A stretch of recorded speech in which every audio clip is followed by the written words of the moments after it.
Assalamualaikum warahmatullahi wabarakatuh. Perkenalkan, nama saya Aulia Fatihah Ahmad dari Prodi Pendidikan Sejarah Angkatan 2019. Nah, di sini saya berkesempatan untuk mempresentasikan mengenai draft RPP inspiratif saya untuk memenuhi tugas perencanaan pembelajaran sejarah dengan dosen pengampu Bapak Nur Fatah Abidin SPD MPD. Oke, langsung saja. Format penulisannya seperti ini. Di bagian pertama ada identitas berupa mata pelajaran, sekolah, materi pokok, kelas dan semester, serta alokasi waktu pembelajaran. Nah, di sini saya memilih materi pokoknya itu adalah dampak penjajahan bangsa Eropa. Kemudian di bagian kedua ada kompetensi dasar dan indikator pencapaian kompetensi yang harus dicapai oleh siswa. Nah, kompetensi dasarnya ada dua, ada 3.3 dan 4.3. Ini sudah saya sesuaikan dengan silabus sejarah Indonesia, seperti itu. Di KD 3.3 ini tahapannya adalah menganalisis dampak politik, budaya, sosial, ekonomi, dan pendidikan pada masa penjajahan bangsa Eropa, baik Portugis, Spanyol, Belanda, Inggris dalam kehidupan bangsa Indonesia masa kini. Kemudian IPK yang harus dicapai oleh siswa, ini saya cantumkan 3, yaitu mengidentifikasi, menganalisis, kemudian merangkum materi mengenai KD tersebut, tetapi dalam kehidupan bangsa Indonesia masa lampau dan pengaruhnya bagi masa kini, seperti itu. Kemudian di KD kedua ada 4.3, menalar dampak politik, budaya, sosial, ekonomi, dan pendidikan pada masa penjajahan bangsa Eropa dalam kehidupan bangsa Indonesia masa kini. Di sini saya hanya mencantumkan satu IPK, yaitu menganalisis.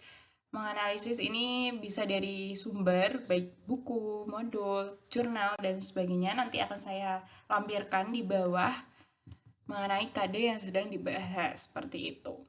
Kemudian bagian ketiga ada kegiatan pembelajaran, dibagi menjadi 3 tahapan. Ada pendahuluan, kegiatan inti, dan kegiatan penutup.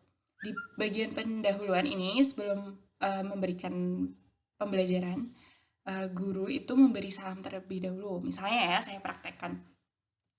Assalamualaikum warahmatullahi wabarakatuh. Selamat pagi anak-anak. Bagaimana kabarnya hari ini? Gitu. Terus melakukan presensi kehadiran siswa. Oh ya, sebelumnya bisa mengecek dulu nih kondisi ruang kelas, apakah sudah bersih dan nyaman untuk dilakukan pembelajaran, serta melihat apakah siswa sudah berseragam secara lengkap, seperti itu.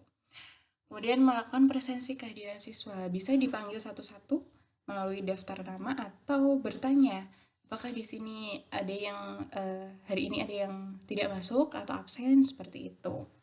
Kemudian setelah beres memberikan persepsi tentang materi yang akan dibahas, misalnya melalui cuplikan video pembelajaran bisa, atau melalui gambar, misalnya gambar kondisi penjajahan pada masa dulu, itu juga bisa, itu bisa memantik siswa untuk tertarik terhadap pembelajaran yang akan dilakukan, seperti itu.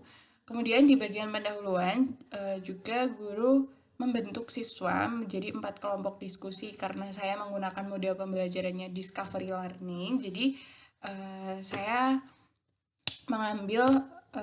memutuskan untuk membagi siswa menjadi 4 kelompok dalam satu kelas. Jadi pas nanti pembahasan materinya, seperti itu. Kemudian setelah pendahuluan selesai, terus siswa sudah diberikan mengenai tugas dalam pembelajarannya, yaitu setelah 4 kelompok dibentuk, kemudian siswa diberitahu akan membahas materi apa per kelompoknya.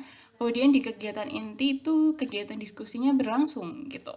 Jadi setiap kelompok mendiskusikan mengenai masalah yang dibahas. Kelompok pertama mengenai dampak penjajahan bangsa Portugis, kelompok kedua Spanyol, kelompok ketiga Belanda, dan kelompok keempat adalah Inggris, begitu. Nah, ketika kegiatan inti ini berlangsung, guru ngapain gitu kan pertanyaannya. Jadi guru ini bertindak sebagai fasilitator. Misalnya ketika diskusi berlangsung, guru menghampiri setiap kelompok bertanya, adakah kesulitan gitu, adakah yang mau ditanyakan terkait materi yang dibahas terlebih dahulu gitu, adakah yang belum paham mengenai materi yang dibahas gitu dalam diskusi gitu ya. Terus kemudian diskusi itu disajikan dalam bentuk PPT begitu untuk nanti dipresentasikan. Nah, setelah dipresentasikan nanti ada sesi tanya jawab. Jadi antar siswa dengan kelompok yang sedang presentasi itu bertanya jawab. Guru masih bertindak sebagai fasilitator ya. Jadi mengawasi jalannya diskusi gitu. Kemudian penutup. Di bagian penutup ini guru memberikan feedback terhadap presentasi yang disajikan tiap kelompok. Jadi misalkan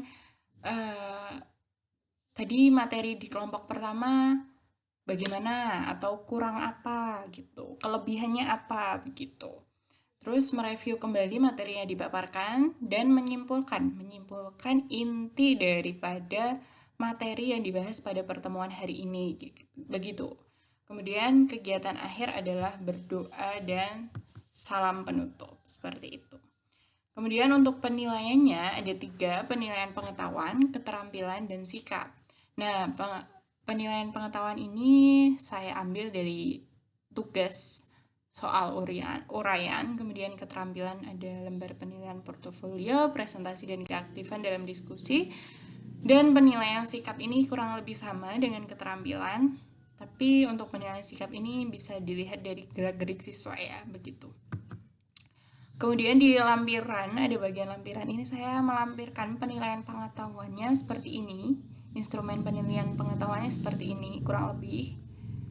Kemudian ini contoh soal uraiannya. Saya bisa mungkin membuat soal HOTS begitu. Kemudian 2 ada penilaian sikap.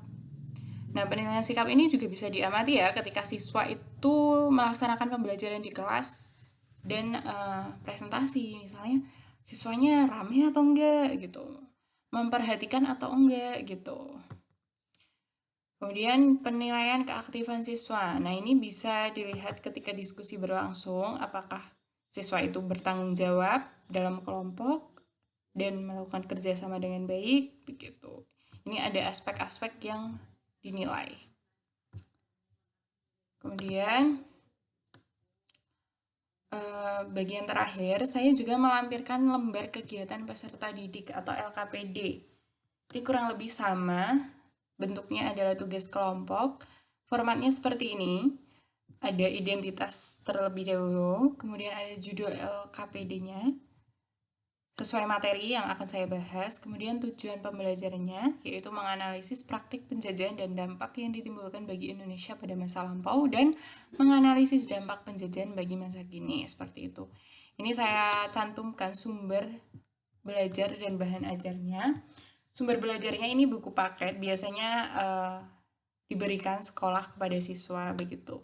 Kemudian bahan ajarnya ada modul, PPT dari saya, dan video pembelajaran. Ini bisa langsung diklik ya, linknya nanti akan bisa diunduh begitu. Kemudian alatnya ada laptop dan LCD. Kemudian rincian kegiatan, ada petunjuk kegiatan pembelajaran biar siswa nggak bingung nanti ketika mengerjakan. Terlebih dahulu siswa dibagi menjadi 4 kelompok ya. Ini seperti ini kelompoknya. Kemudian yang kedua, ini siswa mengumpulkan materi yang lampirkan di atas tadi.